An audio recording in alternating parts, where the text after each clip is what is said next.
Down by the shore, where the sea meets the land, licking at the pebbles, soaking at the sand, and the wind flaps the sunshade, and the ice cream man out shout the seagulls, and the people come with buckets and spades and scent and lotion to play on the shore, by the edge of the ocean. A little boy made himself a boat from an old piece of polystyrene plastic with a stick for a mast and a string-tail sail. And he splashed and he played with the boat he'd made, dinging it a harbor, scoping it a creek, all day long by the edge of the sea, singing, "We are unsinkable, my boat and me." Until he turned his back and a small wind blew, and the little boat drifted away from the shore, out of his reach, across the waves, past the swimmers and air beds, away from the beach. And the boat sailed out in the skim of the wind, past the fishermen sitting on the end of the pier, out and out, past the crab boat trailing a row of floats, and the dinghy sailing, a zigzag track across the wind, out where the lighthouse beam beats by, where the seabirds wheel in the sky and dive for the silvery fish, just beneath the waves, out sailed the little boat, out and away. And it's bobbed by a tugboat chugging home from leading a liner out to sea. And it churned in the wake still further out of a giant tanker as high as a house and as long as a road. On sailed the little boat all alone, and the further it sailed, the bigger grew the ocean, until all around was sea, and not a sign of land, not a leaf, not a bird, not a sound, just the wind, and heaving, sliding, gliding, breathing water under the endless sky.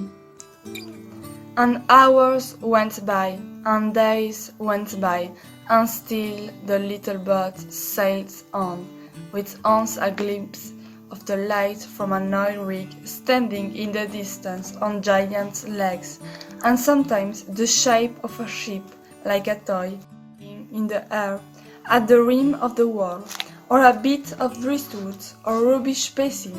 otherwise nothing, on and on. And then came a day when the sky went dark, and the seas grew uneasy, and tossed about, and the wind that had whispered began to roar, and the waves grew bigger, and lashed and tore, and hurled great mains of spray in the air, like flames in a fire. All night long, as the sea grew rougher, the little boat danced with the wind and the weather, till the morning came and the storm was over, and all was calm and still and quiet again. And then, suddenly, up from underneath, with a thrust and a leap, and a mouth full of teeth, came a great fish snapping for something to eat. And it grabbed the boat and dived deep, deep, deep, down, to where the light grows dim in the depths of the sea, a world of fins and claws, and slippery things, and rock and wrecks of ancient ships, and ocean creatures no one seen. Where finding that plastic wasn't food, the fish spat out the boat again, and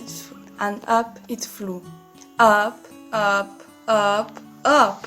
like the fly of an arrow, toward the light, burst through the silver skin of the sea,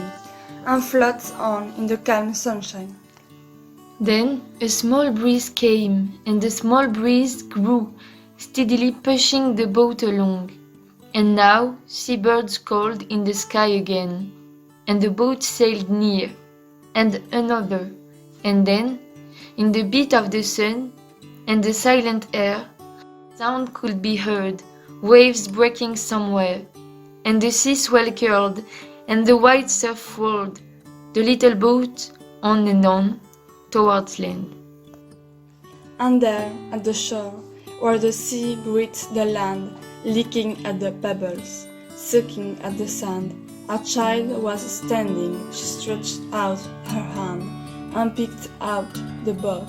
from the waves at her feet, and all day long she splashed and she played with the boat she found at the edge of the sea, singing, "We are unsinkable, my boat and me."